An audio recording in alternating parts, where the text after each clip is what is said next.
Okay, so it's been a while from our last video, and I'm getting ready to do some soldering here, so I thought I would take this opportunity to talk about the layout, and I'll do a little bit of soldering here and show you what I do to kind of strengthen my wire connections.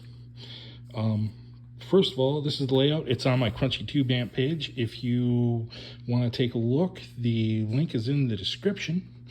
And then today, basically, I'm just going to, here, let me get this in the way. So this is the actual board. As you can see, I've already cut some holes for mounting the board in the chassis, which is here. Unfortunately, I have an issue, and this is where the power tube goes, right here. And I measured wrong when I built my enclosure, which you can also see pictures of on my Crunchy Tube Amp page. And the transformer sits too far back and it touches the speaker. And this is too close to the speaker. So what I'm gonna have to do, I'm gonna have to move this forward and then move the transformer to cover this hole. And it'll be all right. It won't be noticeable, but yeah. So I'll do that another time, but I'm gonna do that off video. But anyways, this is gonna mount to that, and it's gonna sit in the chassis upside down. But you can see it's pretty close. You like my mad Microsoft Paint skills? I just don't like the way that other capacitors look in some other programs I was using. So I was like, well, I'll just draw it out. I think it's a pretty close rendition, in my opinion anyways. But let's get going. Before we do, I want to show you, I use cloth hookup wire. And actually here, I'll show you the white so you can see why. And the reason I like this is you can cut it to size, and then you don't have to trim. You just pull back the insulation, and then when you're done soldering, you put it back, and it kind of covers it. And I just think it's nicer. Plus, it gives it that cool vintage cloth look. I like cloth wire, personally. But you don't have to use cloth wire. There's plenty of really good hookup wire you can even get off Amazon. There's 22 gauge that'll work for all of our purposes. And then this here, this is from some 3-wire, which is what you wire your house with. And I got a ton of it left over, more than I will ever use in a lifetime. And I'm going to use it. I'm going to use it for the ground, which is going to be right here. So these connectors to the ground, and then this to the chassis. But let's get into some hookup right now. So what I did, these dotted lines, I plan on having these grounds run underneath of the board, and then hook up to their respective ground areas. This whole square here, all this stuff is for the preamp, so it's all for the 12AX7 or the 6N2P, and it just goes to that. And for every hole, I put a pin number, a corresponding pin number where that wire is going to go. So this is the cathode bias resistor, and it's going to go to pin 3, and then this cathode bias is going to go to pin 8, and so on. So hopefully that makes sense to you. And then these, of course, go out to the control knobs, the volume and the master volume, or you could call it the gain and the master volume. Either way. But anyways, let's solder some stuff up real quick, and I'll show you how I strengthen my wires. So first thing, I always start from right to left. So my very first point is going to be this point here, where we combine the power wire to, and I don't know if you can see it, I don't like to wrap them too tight on the prototyping board. I like to give it a little room to move, and I'm going to clip it. I want to clip it pretty short. Let me see here.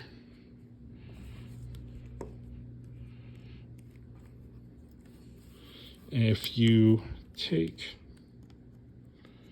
boy, I never thought this would be so difficult looking through a camera to do it. But if you take and you just kind of pinch and turn, don't do it too much because you'll break leads. But there, that's what we're looking for. And then the other side of this, right here, this to this capacitor.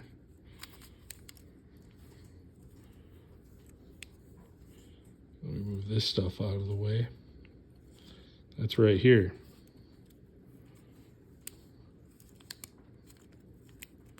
Man, I got a mess going on there. There we go. And then this resistor is also going to make that connection right here. And you can either do that by the schematic, or you can just look at this layout that I've made. And this is just for the board. This doesn't include the control knobs or the input jack. But I'll show you what to do there, and I'll make a drawing. But you can see all these connect here. So let's go ahead and connect those. These three here.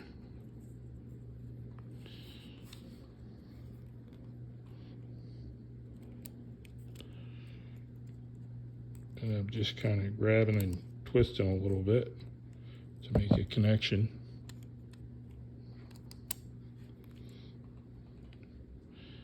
And I don't think I want it any tighter than that. And I don't have it in front of me, but what I usually do is I take my schematic, and as I go, I mark off each connection I make on the schematic. So I'll have to go back and update that. But see if I can do this looking through the camera.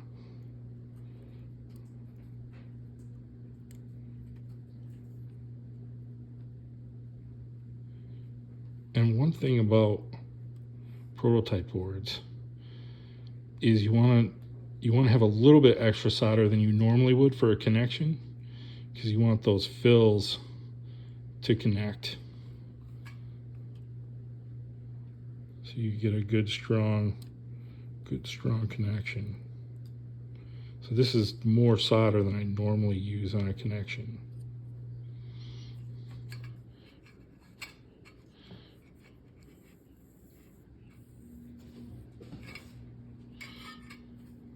Anyways, so there's those two, and I'm just going to clip as I go.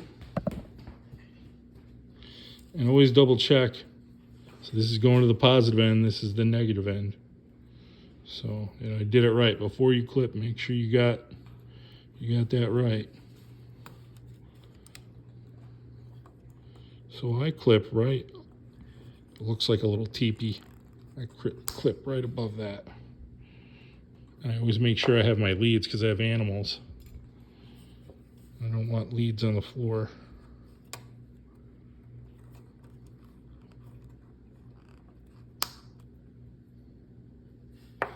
All right.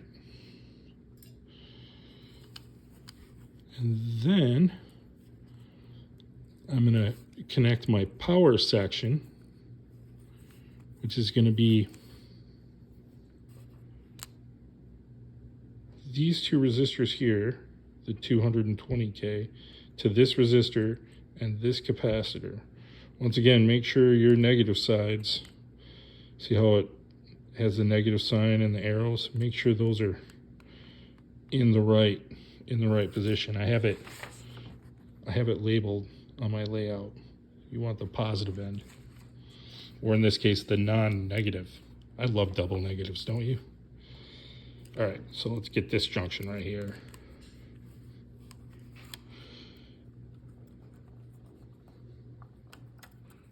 So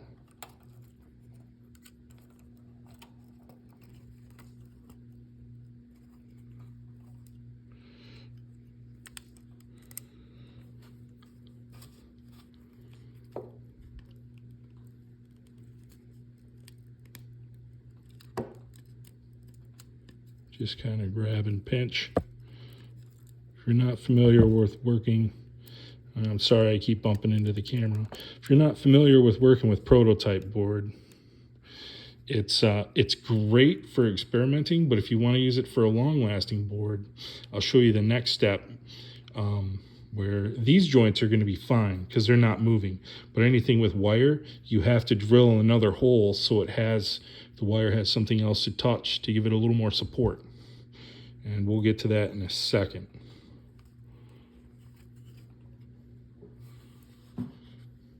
So let's get this. And I'm a big fan of touching the soldering iron to the leads and letting the leads melt the solder, but you do however you think is best. All right, make sure I got everything good. Yeah, that looks good. Let me give this a little clip up here.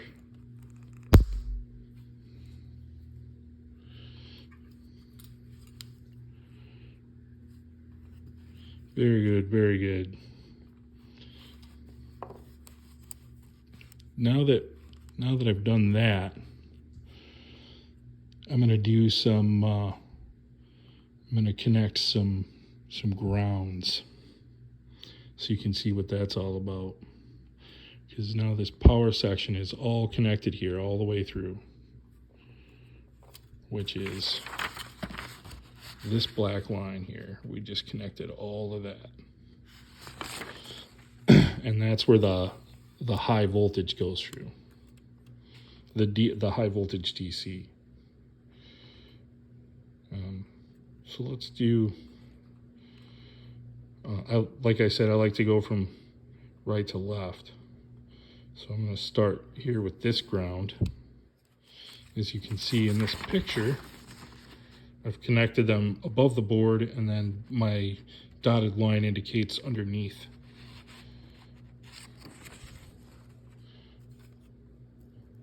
So what I need to do here is I need to have a hole for this. And what I'm going to do is I'm going to drill one real quick. The great thing about perforated board is you get kind of a pilot hole already built in. And I just use a little hole that's barely big enough for the wire lead to go through. I don't want it to wobble around a lot. So let me get some ground wire. And here you can see this one's going to go right to this blue cap at the top. So all I really have to do is take and measure my wire.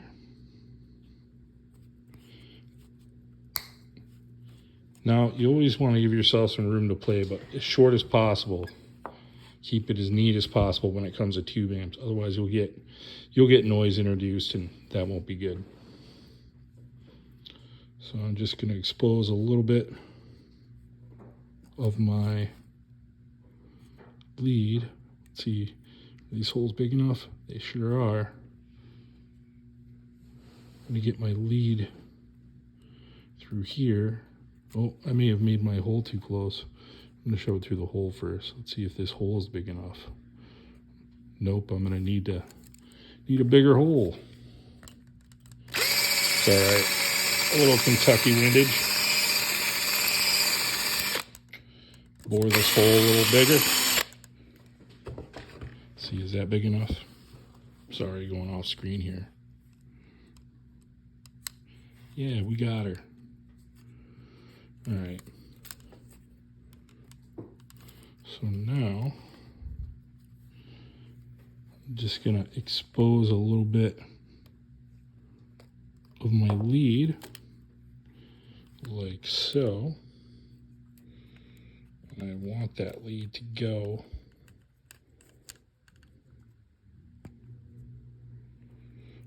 right in this hole. You can do it, lead. There we go. Now you'll see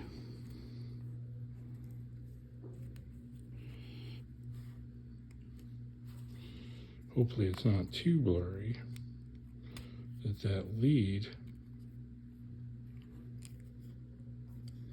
is now right next to my other leads, and I can pinch and bring it up and connect those leads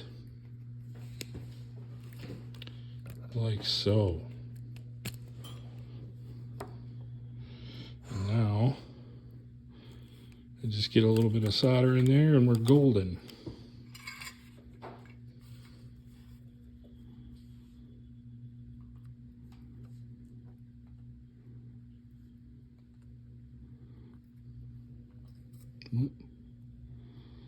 Look at me making a hot mess.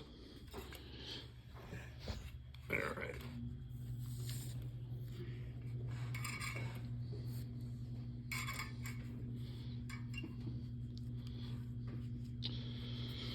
Now, what I do with the rest of it is I got to pull it through, which definitely takes some effort. But it's going to be worth it because it's going to be a very, very strong connection. It's not going to wobble around. And now I take this lead right here. I'm going to connect it to my other ground. Right here. And what I can do to help this, I can kind of, and normally I have round nose pliers that I use for this, but I decided to break them. So this is what I'm working with. Do that, and then I just kind of flatten it to the board if I can. Let's see, can we get a bite? Work. There we go. Don't want the insulation in there.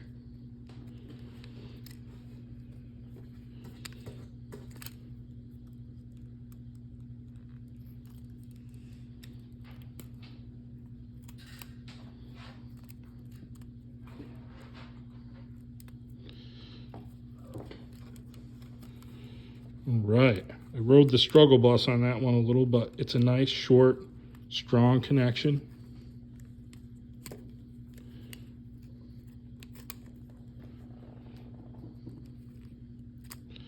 There, pull it tight. And I'll solder that connection there.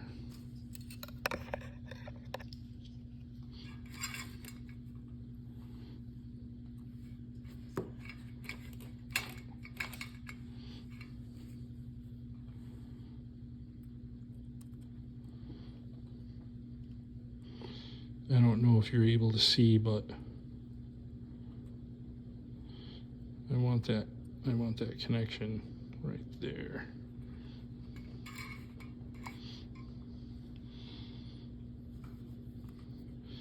Okay. Now, what you want to make sure of is, remember, this still has to go through there, and I'm not going to do that today, but I got to make sure this slides through. right here, because I'm going to hook all of these there. Those will be our prospective grounds, and this is going to be our bus. Which I don't know about you, but I love buses.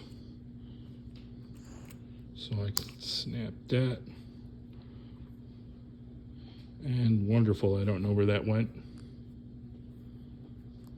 I'll find it. And then for these, when I snip them, I want to make sure that they're all still connected. So be a little more careful with these.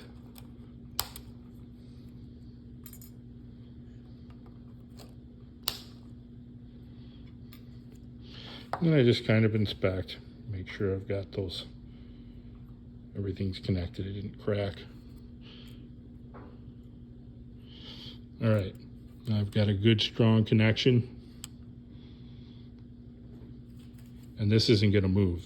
If you touch this, this is a solid lead. Had we just done it to this, we'd be able to wiggle it all over the place if we just soldered this to this mess right here. So that's a good way of doing it. Now I'm gonna get these. This is the last bit we're gonna do. This is the ground right here for both of our cathode bias resistors. So I'm gonna get that done. And I think actually I'm gonna make my hole this time a little more to the side.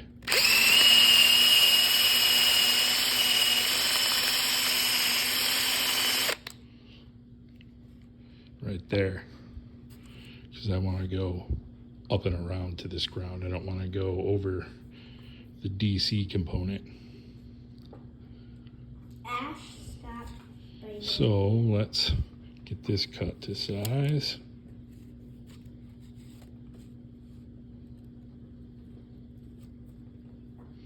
Is the cat bothering you, son? No, he keeps biting him on the chair. Oh, don't let him bite the furniture. All right.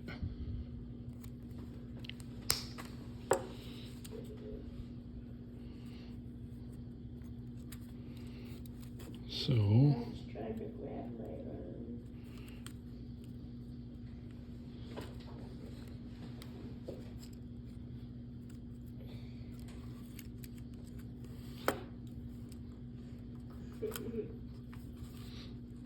now, right here is where we're dealing with. See if we can get these wrapped around that.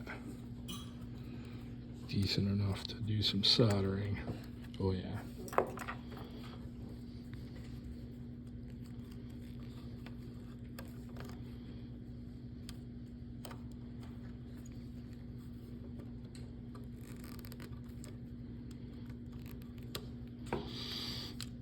All right, I can live with that.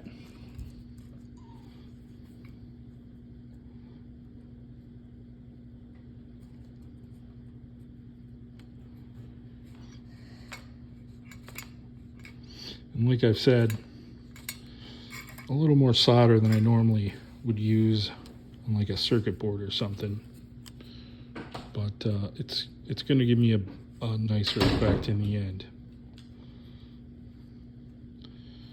All right, now this time I was a little smarter and gave myself a little more room.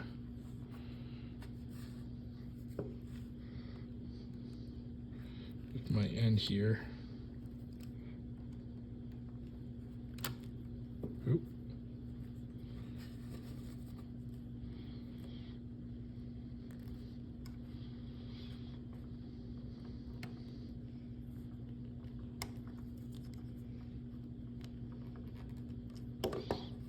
Oh yeah, this is going to be a little nicer. A little nicer of a hookup, I think. I might redo that other one after seeing how nice this came out, but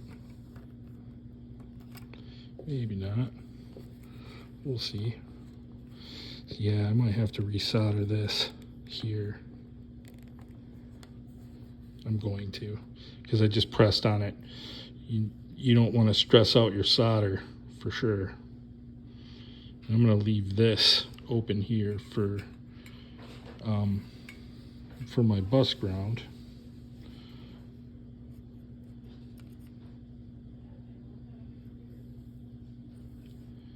All right, I'm just going to get this again because I moved it. I don't want there to be a break in there. Okay, I'm going to leave this lead. I'm going to leave this long for when, so I have something to grab the bus lead on.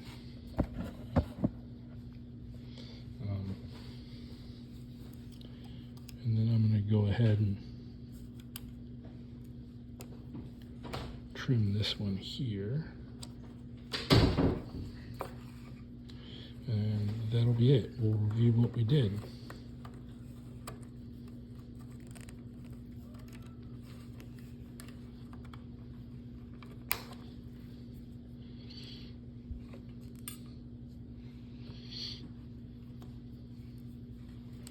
Okay. So here's what we have.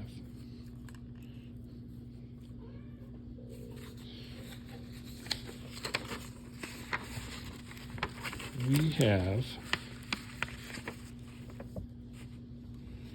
all of this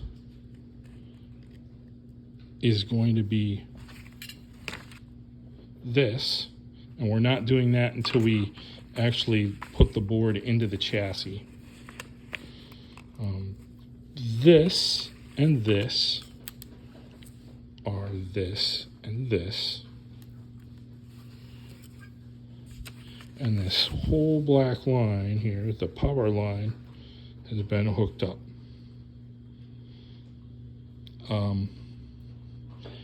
So the next things we need to do,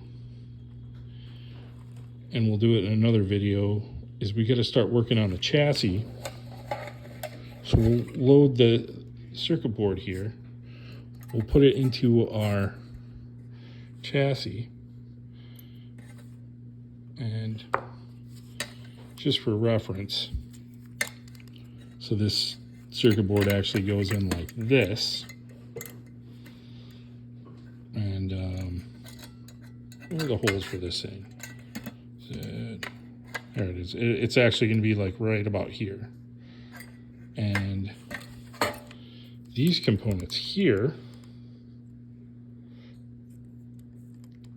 1, 2, 3, and 4, these will all go to pin sockets here. Like this is pin number 3.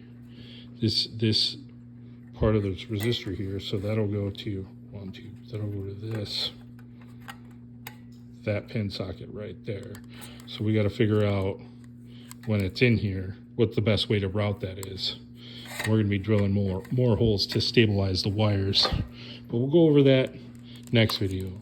So again, if you want to get this layout, go ahead and subscribe to my Facebook page, Crunchy Tube Amps. And there's other projects on there that I've done, and I discussed some things I might do in the future. But I hope that was helpful for you. For you guys that are way more advanced, I hope if you want to critique anything, go ahead and critique it. Always open to that. And have a great day.